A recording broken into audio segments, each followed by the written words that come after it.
guys. Welcome back to those Millennial Pediatricians. I'm Dr. Deshna. And I'm Dr. Niksha. And if you're new here, we are two resident pediatric doctors in our last year of training. And we started this podcast in order to give parents the most science-backed, evidence-based information. So we will be talking about anything ranging from breastfeeding to newborn 101. And today's episode will be about a topic that's becoming more and more relevant every year, and especially this one, which is in our home city of Los Angeles, and that is wildfires. So if you live in an area prone to wildfires, you know how quickly air quality can deteriorate. But we wanted to kind of touch on how wildfires specifically affect children and how they can affect your family and what you as parents can do to keep them most safe. Yeah, I think obviously this is super relevant for us too as residents, being in the clinic, being in the hospital. There's always that risk of increased asthma exacerbations in particular, and then just in clinic, knowing that a lot of our families have been displaced and how they're dealing with that. Just the other day, I had a 5 month old, the cutest 5 month old, and her family lives in the Palisades, they live in an apartment, but the apartment was still standing, but because of all the smoke and everything, they decided to stay in a hotel. And so they're working on getting that time extended. But with that, I mean, in the hotel, they couldn't even fit the crib in there. So she's like sleeping kind of alone in one queen bed, and they're sleeping in the other queen bed. And it's a really tough situation. So even beyond just the smoke, I feel like the displacement, dealing with not living at home, dealing with development and things like that, there's so many different things that are going on. But I think in this episode, what we're really going to focus on is how it affects kids, generally speaking, how to be prepared, and then what to do during and after as well. So we'll keep it kind of minimal because of all the stuff that's already gone out on TikTok and Instagram and things like that to be less inundating. But Yeah. And we definitely want to recognize, like, while this episode will be more about the direct, health effects that wildfires can have, we absolutely recognize that it can have quite a bit of a psychological impact. yeah, I know, Aniksha, you're from New York, and I grew up in the Southern California area. Like, wildfires were kind of, not to say common, but it wasn't uncommon to see them every season pop up, but I think this is uh, probably the worst I've seen it growing up here in Southern California. And obviously, we see most of the families in Los Angeles because that's just our treatment area. I just want to say our hearts go out to the families that have lost their homes. And maybe in the description box of this episode, I know there are quite a few great organizations that are also doing pro bono therapy, and also just overall material resources you can access if you've lost all of your things, and obviously your home, but just some temporary things you can get access to while you find your way back to your home. yeah, for sure. We totally recognize that even though the containment is 100%, obviously there's a lot of repopulation, rebuilding, and things that are going on. People are still very much displaced. And so it's always, you're totally welcome to reach out to your pediatrician at any time for any issues, any concerns, and that includes things like being displaced, other resources and things that you might need. People can always connect you to social work and other resources as well. But Yeah. yeah, so let's talk a little bit about how wildfire smoke actually affects kids. So I think it'd be helpful to start with what wildfire smoke actually contains. So when trees, buildings, other materials, when they burn, as you've probably seen all over social media at this point, they release a mix of fine particles. So some of that is carbon monoxide. So you can always get carbon monoxide poisoning if you're too close, other harmful gases as well. But then there's additional fine particles called PM 2.5, and the 2.5 kind of relates to the size. So PM 2.5 particles are small enough that they can get deep into your lungs and even into the bloodstream. So this particle pollution is really the main component, the biggest health threat when it comes to wildfire smoke. So those particles are combustion particles, organic compounds, metals, other things. And wildfires can kick up really high levels of lead, arsenic, asbestos, and other kinds of compounds into the air as well. And we've seen that with previous fires as well. including the fires in Maui and Hawaii as well. So this is kind of something that occurs across all types of wildfires. Yeah, exactly. So that's a lot of particles in the air, and for kids, we worry about this, and this is a bigger deal because their lungs are still developing. They haven't matured quite yet, and so they breathe more air per pound of body weight than adults do. So they're getting a higher dose of pollutants.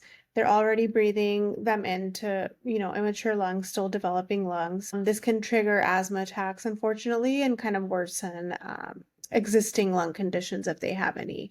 And it can even cause newer respiratory symptoms in otherwise healthy kids. And then the other aspect is their immune systems aren't fully developed, so it makes it harder for their bodies to kind of fight off the inflammation caused by inhaling smoke. So it can kind of sometimes make a welcoming home for even bacteria and other lung infections. So even short-term exposure can lead to coughing, sore throats, difficulty breathing, and kind of set off a chain of you know unwanted side effects. So now we could talk a little bit about how to prepare for a while before a wildfire. So a lot of our families who are listening from Southern California may already be unfortunately familiar with this, but to kind of go over it again. So, obviously, now that we know why wildfires are a big deal for kids, let's talk a little bit about what to do before one might happen or where you might be in a situation where you need to evacuate. So first, air quality is really one of the most important things that should be on your radar generally throughout wildfire season. So there's a site called airnow.gov that posts the local AQI regularly. There's other apps on your phone that'll do the same, including just the weather app as well. A lot of us use the weather app just to look at the local AQI. And if you use one of these sites, you can also sign up for the air quality alerts so that you can get a sense of what your air quality might be like from day to day, week to week, or even during a wildfire situation. And then alongside that, just making sure that your home is as smoke proof as possible. So that means sealing windows and doors, having a really good filter. So for filtering out these PM 2.5 particles, we recommend a MERV 13 filter, MERV 13 or higher. You can also buy a portable air cleaner if you don't kind of have that central system. And a lot of people have been posting all over social media, but there are some easy DIY versions that are cheaper as well. So you can actually just get the MERV filter itself, and then you kind of fashion a little cardboard box filter with a filter fan as well. And you're able to make your own filter that way too. And with that, you might not be able to filter your entire home. So some people like to have or create a clean room in your home with fewer windows and doors. So that might be the area that you filter more of the time when you're inside, or that might just be like a designated space for kids or things like that. Yeah, we bought I think the week that the fire started, we bought a portable HEPA filter. And there are quite a few on Amazon, but generally it's the correct one or the proper one to use if it is a HEPA filter. And a lot of them are small, but they're actually certified or, good enough to cover like larger square footage of area. So just because it's small doesn't mean it's not sufficiently, filtering your air. So hopefully, I mean, I'm assuming it was doing its job, but we didn't notice any smoke or I don't know, at least my asthma didn't get triggered, so I think it was doing its job. Yeah, we borrowed a couple of filters, like a portable filter as well. And then what we've realized in our apartment, because we have the casement windows or whatever they're called, where they're vertical but they swing out, we realize that some of them don't Mhm. close entirely and some of them don't have like those screens where you can fully close everything because we use those windows for portable like floor air conditioners in the summer. So if you Mhm. have a situation where you're in an apartment and you have that problem too, it might be worth reaching out to your landlord proactively to get those issues solved so that you're able to fully seal your windows and doors too, because we didn't realize how big of an issue that would be until really this wildfire season. Yeah, I didn't even think about it. And I imagine it'll be something that now down the line with just wildfires being more common, it'll need to be addressed. Yeah, there's so Um, many things I didn't realize I had to learn again since I'm from New York, coming from the yeah, East exactly. Coast It's like about it's preparation. Yeah. not the most intuitive. But I think going off of what you said, the third point is creating kind of like a clean room in your home with few windows and doors. So this is just to, again, like Anisha said, filter out any um, dirty air or pollutants into your home. I kind of like to think about it.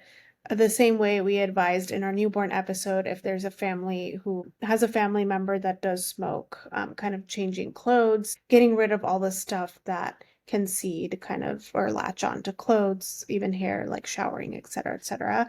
And then another thing that I feel like wasn't intuitive for me, but I was working around the fires in clinic, and I had asked a parent or patient about like stuffed animals. So that's something you also want to keep in mind too. Like those can seed as well. So just making sure, either you wash them or you keep them away, because that can create a nidus too and just trigger allergies, asthma, et cetera, et cetera. So keep those in mind as well. And then the fourth part, this is, I think, probably the most important.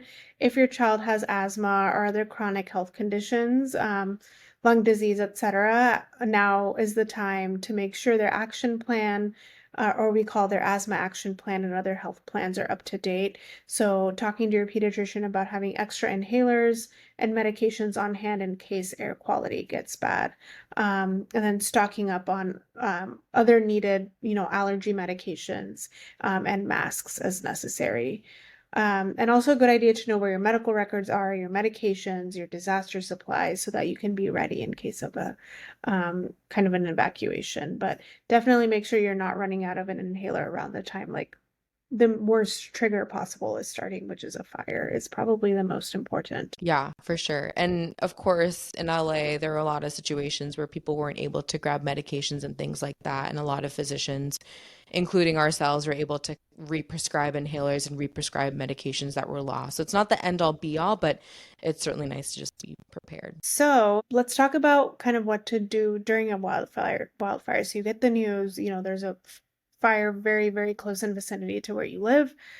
So what should you kind of be thinking about? So obviously, trigger avoidance, i.e., like leaving basically or going somewhere without smoke. This is obviously, as you know, 100% effective in reducing smoke exposure, but we also recognize that's not possible for many folks. So staying inside with the filters we talked about, a MERV 13 filter or a portable HEPA cleaner, is about 50 to 80% effective. And staying inside and shutting the windows is only about 30% effective. So we really want to stress again the importance of air filters. The third thing, I mean, this is hard, but keeping kids indoors as much as possible when the air quality is poor. If you have to go outside, limit activity and use an N95 mask. I would not, I do not recommend cloth and surgical masks. They tend to not filter out finer particles. They're only about 20% effective, and N95 masks are much, much better at filtering. So, highly recommend you get those. And then obviously if you have to travel or you're in the car, keeping the windows closed and recirculating the air, having that setting on in the car is also super important. I'll talk a little bit about AQI after, but generally they say masking outside when the air quality is unhealthy. That's the number we recommend is usually greater than 150. You can keep a track of that on your weather app. But for more sensitive populations, it actually might be staying inside if the air quality index is greater than 100. So just a note on that. Yeah, I think it's a really good point too, thinking not just about the house, but the other places you might be, like your car too. So Hmm. going along those lines, we generally say avoiding things like smoking, vaping, using a gas or wood burning stove when possible, which breaks my heart a little bit because I love a gas stove. I do not like cooking on electric stoves, and we have a gas stove. But also avoiding other smoke sources. So those include things like fireplaces and candles. If you have a gas power generator or using any unnecessary chemical products or things that can create all these aerosols that you then have to breathe in because all your windows and doors are shut, you really want to avoid that. Another thing I learned about was avoiding vacuuming unless it has a HEPA filter as well. I don't know which vacuums would have HEPA filters, but something to consider as well. And then finally, avoiding frying or broiling meat because, again, it kind of creates that extra additional smoke as well. Daisha will talk a little bit about the AQI, but if there is a period of improved air quality and you're kind of in the situation where the air quality might get worse again, you can briefly open up your windows to air out the house and clean away any dust during that time. Yeah, and my quick spiel to go off of that, a note on air quality index. So I don't think a lot of people realize, but the standard AQI that they calculate that you see on your weather app or on the news, it really only focuses on certain pollutants like ozone, particulate matter, like the smaller ones, so 2.5, kind of what we talked about, carbon monoxide, sulfur dioxide, and nitrogen dioxide. It does not include lead or asbestos. So while, I think there were a couple of days during the wildfires where actually the AQI was pretty decent. It was like in the high 90s or 80s, but it does not measure things like lead and asbestos that may still be out in the air. So just because it's really low does not necessarily mean that it's still completely safe to go outside without at least some sort of mouth protection or nose protection. Yeah, and I think the big thing here too is a lot of people are asking what the long-term effects are going to be. And we have data and evidence based on previous situations and hypotheticals and things like that. But I think at least for these LA fires, for Palisades, Altadena, and all those, we don't really know what those long-term effects are really going to look like for this particular instance. And so it's going to take some time before we get a sense of, are there increased lead levels? Is there increased exposure to asbestos and things like that. So if you feel like your child has been more exposed to those things, especially lead, those are things we can test with the lead level. And so you can always reach out to your pediatrician and ask about those kinds of things too if you're noticing any symptoms related to lead poisoning or things like that, or you're noticing they're just, even with an inhaler and things like that, you're noticing they're having difficulty breathing or any sorts of changes. So I think as a community of physicians, that's just something we're going to keep a really close eye on and see how our families are doing over time. Yeah, and not to sound like alarmist or anything, right? Like we still want everyone to be able to live their lives and like kind of Yeah. retain some sort of normalcy and routine, but just being completely transparent that a lot of us don't know completely what kind of the future holds in terms of downstream health effects. But as long as you keep you and your family safe by doing the above, you're kind of doing your best, and that's okay. So on that note, recovery after wildfire exposure. So I think, we're kind of in this stage now, I would say. So let's talk about what happens after, the wildfire is over. Just because, the flames are gone or extinguished doesn't necessarily mean the risks are. So if you were evacuated, obviously, ideally you wait until the authorities report it is safe to return, and making sure there's safe drinking water in your vicinity, electricity, safe road conditions, and sound homes, and complete removal of the debris, ash, and sewage, because that's also like a health risk by being around all that.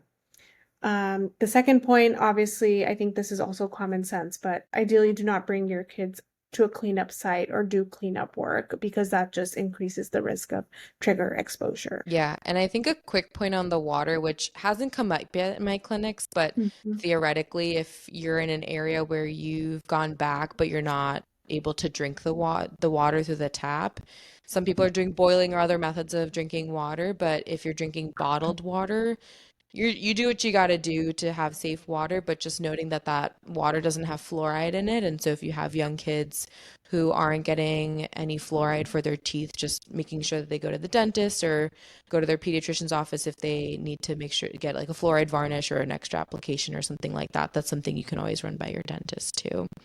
Otherwise, it's recommended to avoid tracking any contaminated substances and ash. So I think Daishan already mentioned this, but by removing your shoes at the doorway, almost treating it like if there's someone who's smoking in the house, washing clothing separately, and then if your child plays in a fire damaged area, washing their hands and exposed body parts thoroughly, and then again, washing that exposed clothing separately, depending on how much damage and how much cleanup has been done so far. And then we've already kind of talked through this, but continuing to monitor air quality before opening any windows or letting kids play outside ideally. Again, it should be less than 150 for most, less than 100 for some more sensitive populations. And finally, keeping an eye on our child's health. So if they're having a persistent cough, wheezing, or their breathing issues after smoke exposure, follow up with their pediatrician.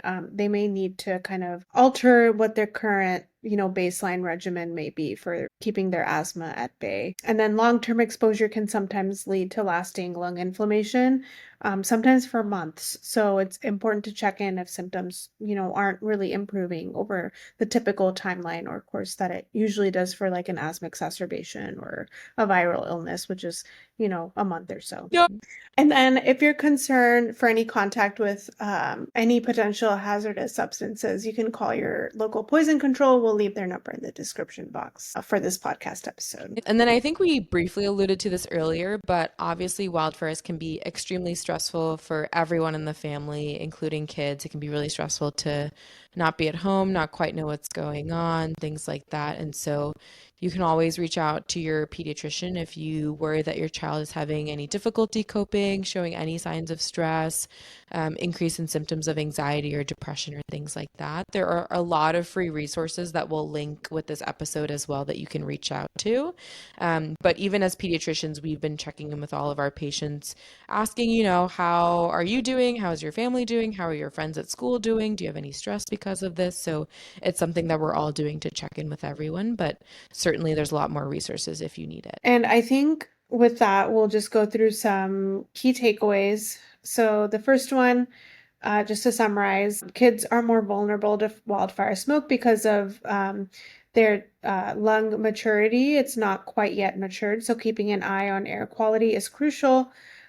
And if they have any pre-existing lung conditions, making sure they have all their medications ready to go. And then it's important to prepare ahead of time with air purifiers or portable air filters, sealing windows, and an asthma action plan if your child has any respiratory issues. And then during a wildfire itself, it's really important to limit outdoor exposure as much as you can. I know as hard as that may be for some families, but super important. Use proper masks, ideally an N95. Cloth masks are not as effective.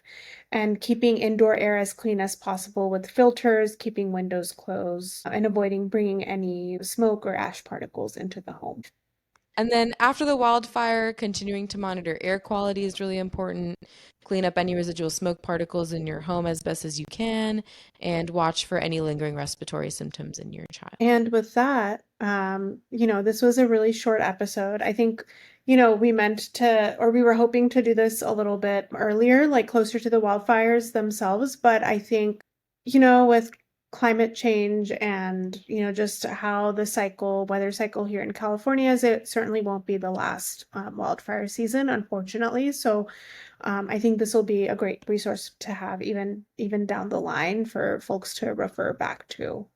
I know. I will say, I feel like also we weren't sure if this episode would just be more of what's already been on social media. But like you Yeah. said, like we're not anywhere near the end of wildfire season, especially here. But it's also just been great. I feel like as soon as the wildfire started, there was such a sense of community and there were all these resources and people were giving free formula and free this and free that and come here and go there. And you and I too, like we both went and donated a bunch of stuff and like Costco was like, we don't have anything left to give anymore.